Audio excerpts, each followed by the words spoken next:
Next topic is dual nature of microscopic particle और D Broglie concept या de Broglie equation. D Broglie ने क्या किया था कि जो दो कॉन्सेप्ट थे, कौन कौन से कॉन्सेप्ट, एक तो प्लैंक्स थ्योरी या प्लैंक्स कॉन्सेप्ट था, जिसने कि प्लैंक्स ने क्या बताया था, इससे पहले लेक्चर में हमने बहुत डिटेल में डिस्कस किया है प्लैंक्स थ्योरी। प्लैंक्स ने बताया था कि जो पार्टिकल है या हम कह सकते हैं जो लाइट है, लाइट का इमिशन कैसा हो रहा है, डिसकंटिन्यूस हो रहा है। हम क्या सोचते हैं कि लाइट आ रही है, सपोज जैसे हम एग्जांपल लेते हैं सनलाइट का, और लाइट का जो इमिशन हो रहा है वो लगातार हो रहा है, कंटिन्यूस हो रहा है, जैसा कि हमें दिखाई देता है। लेकिन ऐसा नहीं होता है, लाइट का इमिशन कैसा होता है, डिसकंटिन्यूस होता है, छोटे छोटे पैकेट्स के फॉर्म में होता है, और उस पैकेट्स को हम क्या बोलते हैं, क्वांटा और sunlight. So according to this concept, microscopic particle, electron, proton, neutron have dual nature, that is particle nature as well as wave nature. D Broglie ने क्या किया या देखा कि जैसा कि बोर्स ने माना था कि इलेक्ट्रॉन क्या है, पार्टिकल है, इलेक्ट्रॉन के साथ कोई भी किसी भी तरह का वेव के बारे में उसने बात नहीं की थी बोर्स मॉडल में, लेकिन बाद में देखा गया कि कोई भी पार्टिकल है उसके साथ एक वेव एसोसिएटेड है। यहाँ पर हम बात करें इलेक्ट्रॉन, प्रोटॉन और न्यूट्रॉन के बारे में, इवन हम बड़े पार्टिकल, मैक्रोस्कोपिक पार्टिकल के बारे में बात करते हैं तो हर पार्टिकल के साथ वेव एसोसिएटेड है, लेकिन वो अमाउंट जैसे जैसे पार्टिकल की साइज बड़ी होती जाती है वो अमाउंट इतना कम होता है कि हम उसको मेजर नहीं कर सकते। तो डी ब्रॉगली ने बेसिकली ये जो डी ब्रॉगली इक्वेशन है किसके लिए, इलेक्ट्रॉन, प्रोटॉन और न्यूट्रॉन के लिए। एंड डी ब्रॉगली ने जो रिलेशन एस्टेब्लिश किया उसमें क्या किया कि दोनों एनर्जी, मीन्स कौन सी एनर्जी, एक तो फोटोन की एनर्जी हो गई जिसको हम E equal to H C upon lambda दे रहे हैं या E equal to h nu से डिनोट कर रहे हैं, और दूसरी जो आइंस्टाइन ने एनर्जी की इक्वेशन दी थी E equal to M C square. जो आइंस्टाइन की इक्वेशन है E equal to M C square, वो पार्टिकल के लिए वैलिड है कि अगर आप किसी भी एम मास वाले पार्टिकल को डिस्ट्रॉय करते हो तो उसके अंदर से जो एनर्जी रिलीज होगी वो किसके बराबर होगी, E equal to M C square, जहाँ पर सी वेलोसिटी ऑफ लाइट है। तो जो सन है आप देख सकते हैं, सन से आप सनलाइट कंटिन्यूस ले रहे हैं, सन के अंदर क्या हो रहा है, एक्चुअली सन के अंदर हीलियम का फॉर्मेशन हो रहा है। हीलियम का फॉर्मेशन हम किससे मानते हैं, दो हाइड्रोजन पार्टिकल से, एच प्लस एच एटम आपस में कंबाइंड होकर हीलियम के अंदर कन्वर्ट हो रहा है इसके अंदर। तो जो कन्वर्जन है या एडिशन हो रहा है न्यूट्रॉन का और प्रोटॉन का, और हम कह सकते हैं कि माइक्रोस्कोपिक पार्टिकल का एडिशन हो रहा है और फॉर्मेशन ऑफ मॉलिक्यूल बन रहा है, चाहे हम हीलियम फॉर्मेशन के एग्जांपल लें या हम कोई और एग्जांपल लें, जब दो पार्टिकल आपस में कंबाइंड होकर या दो एटम आपस में कंबाइंड होकर एक थर्ड एटम बनाते हैं, तो उस केस में इलेक्ट्रॉन, प्रोटॉन और न्यूट्रॉन की जो एग्जैक्ट एनर्जी होती है उसमें से कुछ ना कुछ अमाउंट ऑफ एनर्जी का लॉस होता है। जैसे हम रेडियो एक्टिव डिके देखते हैं, ठीक है, आपने देखा है radio active decay, radio active decay में भी जो एक एलिमेंट दूसरे एलिमेंट के अंदर चेंज हो रहा है उस केस में कोई ना किसी अल्फा, बीटा और गामा रेडिएशन का इमिशन हो रहा है, यानी कहीं ना कहीं किसी भी तरह का कोई भी पार्टिकल जब दूसरे पार्टिकल के अंदर चेंज हो रहा है तो कुछ ना कुछ अमाउंट ऑफ मास का जो है वो लॉस होता है। तो जो मास का जो लॉस हो रहा है वो किस फॉर्म में बाहर आ रहा है, मास का लॉस आ रहा है E equal to M C square की फॉर्म में बाहर आ रहा है, यानी कि एक बहुत बड़े अमाउंट में एनर्जी रिलीज हो रही है। तो यही जो फिनोमिना है आइंस्टाइन थ्योरी का, जो भी आपके एटॉमिक बम है, न्यूक्लियर बम है, उसमें भी वो भी होता है। तो आप देख सकते हैं बॉम्ब के अंदर क्या होता है कि किसी भी आप रेडियो एक्टिव एलिमेंट है ना को हम डिस्ट्रॉय करते हैं, तो रेडियो एक्टिव एलिमेंट को डिस्ट्रॉय कर रहे हैं यानी कि हम गिवन मास को हम डिस्ट्रॉय कर रहे हैं, तो जो एनर्जी रिलीज हो रही है उसका अमाउंट हम किससे दे सकते हैं, E equal to M C square equation से। तो ये जो आइंस्टाइन इक्वेशन है E equal to M C square बहुत ही फेमस इक्वेशन है, बहुत सारी चीज़ों के बारे में एक्सप्लेन करती है कि कैसे एक पर्टिकुलर मास के जो डिस्ट्रॉय करने से किस प्रकार जो एनर्जी रिलीज हो रही है उसका क्या रिलेशन हो सकता है, कैसे रिलेशन हो सकता है। अब एक थ्योरी दी थी E equal to M C square Einstein ने, एक थ्योरी दी थी प्लैंक्स ने E equal to H C upon lambda, de Broglie ने क्या किया, दोनों को इक्वलाइज किया। तो आप देख सकते हैं यहाँ पर according to Einstein energy of a particle having mass m is given by E equal to M C square. हमने इसको क्या डाला है, इक्वेशन नंबर 1, ठीक है। इसी तरह से according to Planck's quantum theory energy of radiation having lambda wavelength it is given by E equal to H C upon lambda. तो ये दो इक्वेशन हो गई जो कि एनर्जी को डिनोट कर रही हैं, एनर्जी ऑफ पार्टिकल और energy of wave. Energy of particle है E equal to M C square जिसको हमने डाला number 1, equal to H C upon lambda, ये कौन सी इक्वेशन है? डी ब्रॉगली या वेव की इक्वेशन हम कह सकते हैं, जिसमें लाइट रेडिएशन के बारे में बात की है, इसको हमने डाला है इक्वेशन 2। अब हम क्या करेंगे, दोनों को इक्वलाइज करेंगे। दोनों को इक्वल करेंगे तो क्या आ रहा है यहाँ पर, M C square equal to H C upon lambda. अब देखो इक्वेशन कह रही है M C square equal to H C upon lambda. अब इसमें क्या क्या चीज़ कैंसिल हो सकती है, सी से सी कैंसिल हो गया, है ना। अब यहाँ पे सेम एच प्लैंक कांस्टेंट है, सी वेलोसिटी ऑफ लाइट है, लैम्डा वेवलेंथ है, ठीक। यहाँ पे एम क्या है, mass of particular microscopic particle, and C is the velocity of light. दोनों को इक्वलाइज किया तो क्या हो गया, M C square equal to H C upon lambda.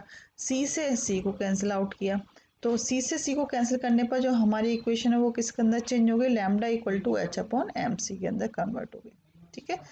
Lambda equal to H upon M C, M और C, M mass into velocity of light है, या हम एम सी को एम वी भी कह सकते हैं, M into V, mass into velocity.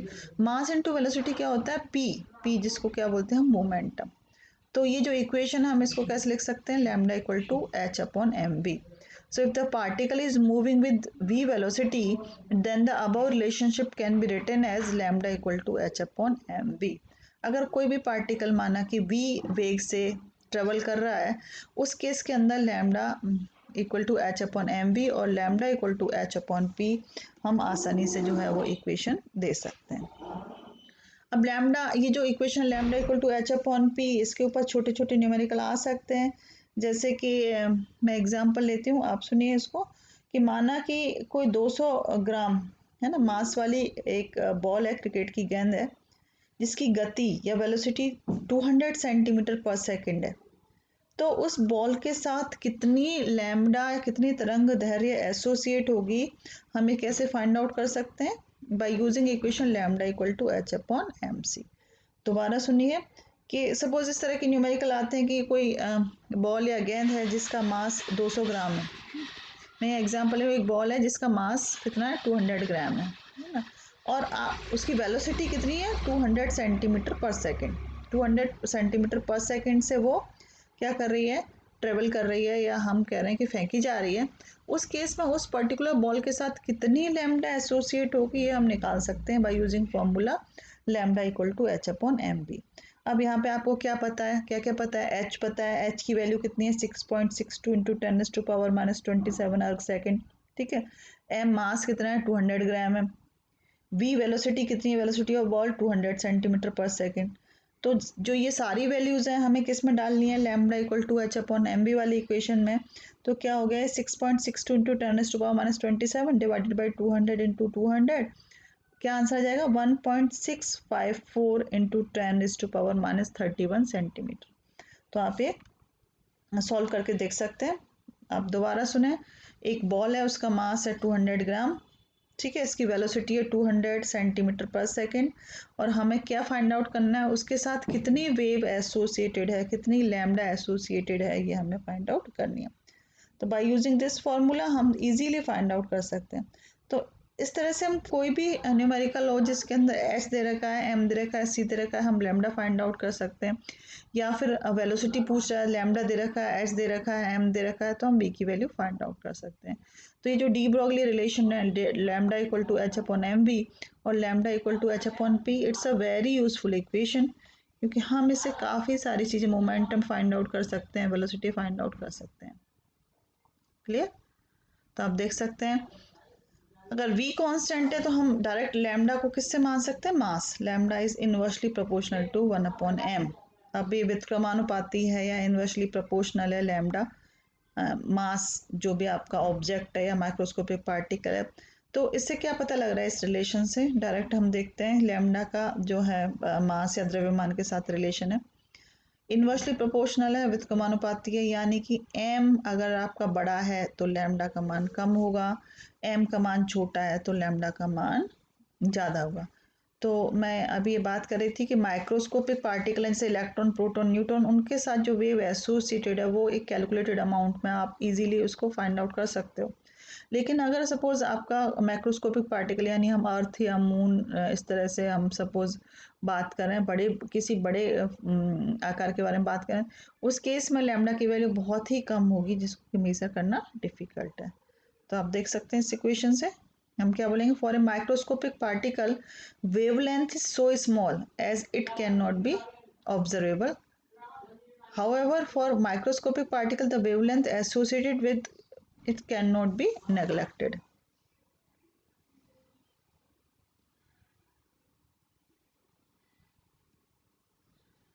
Now, deduction of Bohr's hypothesis of quantization of momentum. कि जो बोर्स का जो मॉडल था, ठीक है, हम उसमें किस तरह से डी ब्रोगली इक्वेशन को हम उसके अंदर उसको डी ब्रोगली इक्वेशन की हेल्प से हम उसको समझ सकते हैं. तो आप देखो next topic is this deduction of bourse hypothesis of quantization of momentum.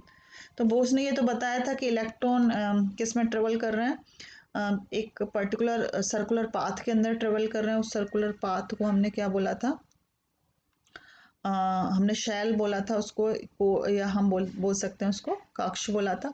और KLMN से हमने इंडिकेट किया था. और बोर्स ने भी बताया था कि जो ऑर्बिट है या जो शैल है उसकी एनर्जी क्या है, फिक्स है, एनर्जी के अंदर कोई भी चेंज नहीं होता. एंड जो तीसरी इंपॉर्टेंट बात ये थी कि सारे के साथ बहुत सारे किसी भी, जैसे हाइड्रोजन एटम के बारे में बात करते हैं, हाइड्रोजन एटम में सिर्फ एक ही इलेक्ट्रॉन है, एक इलेक्ट्रॉन है. तो हमें क्या लगता है कि हाइड्रोजन के अंदर सिर्फ एक ही ऑर्बिट होगा, एक ही कोश होगा. के ऐसा नहीं है, किसी भी एटम के अंदर बहुत सारे कोश होते हैं, बहुत सारे ऑर्बिट होते हैं. लेकिन बोर्स मॉडल कहता है कि सभी के अंदर इलेक्ट्रॉन नहीं रहते हैं, सिर्फ उन्हीं के अंदर इलेक्ट्रॉन रहते हैं जिनका एंगुलर मोमेंटम MBR किसके बराबर होता है, NH/2π. तो इस तरह से बोस ने काफ़ी सारी चीज़ों को अच्छी तरह से एक्सप्लेन किया था. लेकिन उसमें किस तरह से डी ब्रोगली ने जो बोस मॉडल है उसको, या हम कह सकते हैं ऑर्बिट के कॉन्सेप्ट को, किस तरह से डी ब्रोगली के बेसिस पे एक्सप्लेन किया वो आप देख सकते हैं. तो आप देखिए, according to Bohr's theory electron revolve around nucleus in a circular path. So according to duality concept, electron can be considered as stationary non-propagating wave. तो यहाँ पर अगर हम इलेक्ट्रॉन को वेव माने तो हम क्या बोलेंगे इसको, duality of concept. Duality of concept का मतलब क्या है कि इलेक्ट्रॉन कैसे बिहेव कर रहा है, इलेक्ट्रॉन पार्टिकल की तरह भी बिहेव कर रहा है और इलेक्ट्रॉन वेव की तरह भी बिहेव कर रहा है. तो ये जो कॉन्सेप्ट है इसको हम बोलते हैं डुअलिटी कॉन्सेप्ट.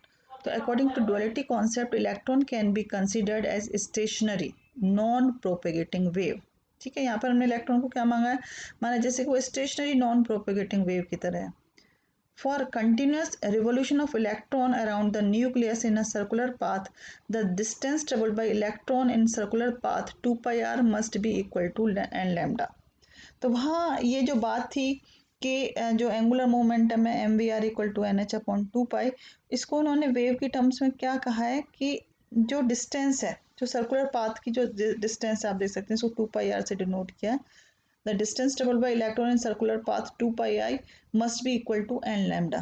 ठीक, यानी कि n lambda क्या इंडिकेट कर रहा है, 1 2 3 4. तो लैम्डा यानी वेव किस में होनी चाहिए, फेज में होनी चाहिए. तब इसके अगर वेव फेज में है तो वो पर्टिकुलर जो ऑर्बिट है या हम बोल सकते हैं वो कोश है वो अलाउड है, और उसकी जो एनर्जी या मोमेंटम है हम उसको किस देते हैं, MVR इक्वल टू NH/2π. तो आप देख सकते हैं यहाँ पर जो वेव को डिनोट किया है और जो पाथ बताया है, ये शेल है, इस शेल को 2 pi r, इसका जो सर्कमफरेंस है इसको 2 pi r से डिनोट किया. और ये जो फेज है, वेव की फेज है, इसको n लैम्डा से डिनोट किया. तो यहाँ पे बता रहे हैं 2 pi r किसके बराबर है, n लैम्डा के बराबर है. यहाँ पर 2 pi r जो है वो n लैम्डा के बराबर नहीं है. तो अगर हम डी ब्रोगली कॉन्सेप्ट के अकॉर्डिंग देखते हैं या वेव नेचर के अकॉर्डिंग देखते हैं या डुअलिटी कॉन्सेप्ट के अकॉर्डिंग हम शेल के बारे में बात करते हैं, कोश के बारे में बात करते हैं, तो ये वाला जो है शेल ये अलाउड है एंड सेकंड वाला शेल अलाउड नहीं है. तो 2 pi r equal to n lambda, इसको डालते हैं हम इक्वेशन नंबर 1, जहाँ पे n की वैल्यू कितनी है, 1 2 3 4. आई थिंक ये वाली बात समझ में आ गई होगी. दोबारा सुने, जो बोस ने कॉन्सेप्ट दिया था कि सिर्फ वही ऑर्बिट या वही कोश या वही शेल अलाउड है जिसका angular momentum MVR equal to NH/2π होता है. ठीक है, इसका मतलब बहुत सारे ऑर्बिट होते हैं लेकिन सारे के सारे कोश अलाउड नहीं है. इलेक्ट्रॉन सिर्फ उन्हीं में रहेगा जिनका MVR जो होता है NH/2π है. अब डुअलिटी ऑफ कॉन्सेप्ट के बेसिस पर हम कैसे देख रहे हैं कि ऐसा ऑर्बिट, ऐसा कोश जिसका सर्कमफरेंस 2 pi r है, ठीक है, उसके अंदर सपोज उसके चारों तरफ वेव ट्रेवल कर रही है इलेक्ट्रॉन की, तो उसका जो पाथ है ठीक है, वो किसके किसके बराबर होना चाहिए, 2πr = n λ। तो ये देखें आप दो डायग्राम, इसमें डायग्राम फर्स्ट क्या रिप्रेजेंट कर रहा है कि ये वाला जो ऑर्बिट है अलाउड है और सेकंड वाला ऑर्बिट जो है वो अलाउड नहीं है।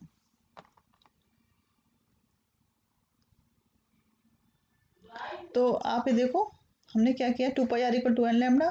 ठीक, according to de Broglie concept, de Broglie ने लैम्डा = h/p। ठीक है, ये जो रिलेशन है डी ब्रॉगली रिलेशन कहलाता है। अभी हमने ऊपर देखा था कि रिलेशन कैसे आया, जब हमने आइंस्टाइन इक्वेशन और प्लैंक्स थ्योरी है ना, प्लैंक्स थ्योरी के अकॉर्डिंग इक्वल टू h/λ दोनों को इक्वलाइज किया था, तो लैम्डा = h/m भी आ गया।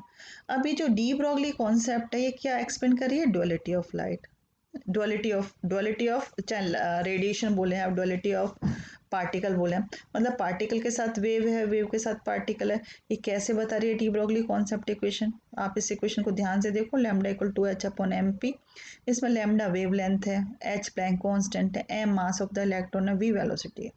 ठीक है, अब यहाँ पर इस इक्वेशन के अंदर क्या आ रहा है, लैम्डा = h/mv में यहाँ पर आ रहा है m क्या, मास। ठीक है, एम मास, मास किसका होता है, पार्टिकल का होता है। तो यानी कि एम जो टर्म है वो किससे रिलेटेड है, पार्टिकल से रिलेटेड है। दूसरी चीज क्या आ रही है यहाँ पर, लैम्डा। ठीक है, लैम्डा क्या आ रही है यहाँ पर, वेवलेंथ आ रही है। वेवलेंथ क्या बता रही है, वेवलेंथ किससे रिलेटेड है, वेवलेंथ किससे रिलेटेड है, वेव से। तो इस तरह से इसने दोनों तरह के नेचर कवर किए, वेव नेचर किससे कवर किया है, लैम्डा से, और जो पार्टिकल नेचर है वो किससे कवर किया है, एम से। तो इसलिए हम इस इक्वेशन को क्या बोलते हैं, डुअल कॉन्सेप्ट ऑफ नेचर वाली इक्वेशन, या डी ब्रॉगली कॉन्सेप्ट, या डुअल नेचर ऑफ रेडिएशन। ठीक है, अब फर्दर हम आगे बढ़ते हैं। हमने इसको डाला 2πr = n λ इक्वेशन 1, दूसरे को लैम्डा = h/m भी equation number 2, from first and second, from equation first and second. देखो 2πr है ना, यहाँ पर भी n लैम्डा है, और अगर n = 1 लेते हैं तो 2πr किसके बराबर होगा, nh/m भी। ठीक, m को आप ऊपर ले जाइए, यहाँ आ गया m है ना, mv यार 2π नीचे ले गए हम, 2π को कहाँ ले गए हम, नीचे ले गए। तो क्या आ गया है, ये इक्वेशन रीअरेंज होकर किस में कन्वर्ट हो गई, mvr = nh/2π। तो ये जो सेकंड वाला जो देखिए आप, कितना इंपॉर्टेंट पॉस्टुलेट है, mvr = nh/2π, जो कि बोस मॉडल ने दिया था। बोस मॉडल ने यही बात तो कही थी कि सिर्फ वही ऑर्बिट या वही कोश है ना, वही कोश एप्लीकेबल है, या वही कोश में इलेक्ट्रॉन रहेंगे जिसका एंगुलर मोमेंटम mvr किसके बराबर होगा, nh/2π। और यही रिलेशन हमने किससे निकाला है, डी ब्रॉगली कॉन्सेप्ट से निकाला है। तो ये कॉन्सेप्ट अब ये प्रूव हो गया कि ये डी ब्रॉगली कॉन्सेप्ट पूरी तरह से किसके ऊपर लागू हो रहा है, ये डी ब्रॉगली कॉन्सेप्ट पूरी तरह से हमारा जो है वो पार्टिकल नेचर के ऊपर भी एप्लीकेबल है। So above relationship represent the quantization of momentum of electron revolving in a circular path. तो इस तरह से हम इजीली जो है क्वांटाइजेशन क्या हो रहा है इलेक्ट्रॉन का सर्कुलर पाथ के अंदर कैसे रिवॉल्व हो रहा है, हम आसानी से फाइंड आउट कर सकते हैं। नेक्स्ट टॉपिक है आपका हाइजेनबर्ग अनसर्टेनिटी प्रिंसिपल। जैसा कि मैंने बताया था कि जो क्वांटम केमिस्ट्री की जो शुरुआत है वो दो चीज़ों से हुई। अच्छा खासा पहले बोस मॉडल चल रहा था, बोस मॉडल के बाद जो नेक्स्ट मॉडल आया उसको हम बोलते हैं क्वांटम मैकेनिकल मॉडल। तो ये मॉडल क्यों प्रपोज किए जाते हैं, क्योंकि पहले वाले मॉडल में कुछ कमियां रहती हैं, जैसे मैंने कई बार मैं बता चुकी हूँ। सबसे पहले हमने थॉमसन मॉडल लिया, थॉमसन मॉडल में बहुत सारी लिमिटेशंस थी। उसके बाद रदरफोर्ड मॉडल आया, रदरफोर्ड मॉडल के अंदर बहुत सारी लिमिटेशंस थी। उसके बाद कौन सा आया, नेक्स्ट बोस मॉडल आया। अब बोस मॉडल काफ़ी सक्सेसफुल था, लेकिन उसके अंदर भी बोस मॉडल में भी लिमिटेशंस थी। तो इसको आगे बढ़ाने के लिए एक तो इसके बाद जो थ्योरी प्रपोज की गई वो थ्योरी थी प्लैंक्स थ्योरी और हाइजेनबर्ग अनसर्टेनिटी प्रिंसिपल। इन दोनों की हेल्प से एक सबसे इम्पोर्टेंट बात सामने ये आई कि जो ये कहा जा रहा था कि हम ये बता सकते हैं कि इलेक्ट्रॉन यहाँ पर है। ठीक है, यानी कि बोस मॉडल दे रहा है इलेक्ट्रॉन ये सर्कुलर पाथ में घूम रहा है, जैसे कि हमने इसका पाथ फिक्स कर दिया है और इलेक्ट्रॉन उसी के चारों तरफ घूमेगा। ठीक है, लेकिन ऐसा नहीं है, हम इलेक्ट्रॉन को कोई एक विशेष पाथ नहीं दे सकते, क्योंकि इलेक्ट्रॉन का मूवमेंट रैंडम होता है। ठीक है, इलेक्ट्रॉन का मूवमेंट रैंडम होता है, इलेक्ट्रॉन कभी पार्टिकल की तरह बिहेव कर रहा है और वेव की तरह भी बिहेव कर रहा है। तो एक पर्टिकुलर पोजीशन देना बिल्कुल सही नहीं है इलेक्ट्रॉन के लिए। हम ये कह सकते हैं कि इलेक्ट्रॉन इस पर्टिकुलर जगह हो सकता है, तो अभी आप देखेंगे बाद में जो कॉन्सेप्ट ऑर्बिट से ऑर्बिटल है ना, या हम कह सकते हैं कोश, है ना, कोश को बाद में उपकोश और ऑर्बिटल, कक्षक जो टर्म है, कक्षक जो वर्ड यूज हुआ वो कब यूज हुआ, हाइजेनबर्ग अनसर्टेनिटी प्रिंसिपल के बाद, या हम कह सकते हैं कि क्वांटाइजेशन या क्वांटम थ्योरी के बाद। उससे पहले हम सिर्फ के एलिमेंट शेल के बारे में बात करते थे। एसपीडीएफ और एसपीडीएफ के अंदर कितने ऑर्बिटल्स हैं, कक्षक हैं, इसके बारे में जो बात है वो सिर्फ हम किसके बेसिस पे बोल रहे हैं, क्वांटम मैकेनिकल मॉडल के बेसिस पे। तो नेक्स्ट लेक्चर में बताएंगे हाइजेनबर्ग अनसर्टेनिटी प्रिंसिपल क्या है, क्या कहता है, यानी हाइजेनबर्ग के अनिश्चितता का सिद्धांत क्या है, ठीक है। और इसके बाद फिर हम देखेंगे कैसे हम पोजीशन और वेलोसिटी फाइंड आउट नहीं कर सकते, क्या रीज़न हो सकता है, और ऑर्बिटल और ऑर्बिट के अंदर क्या डिफरेंस है।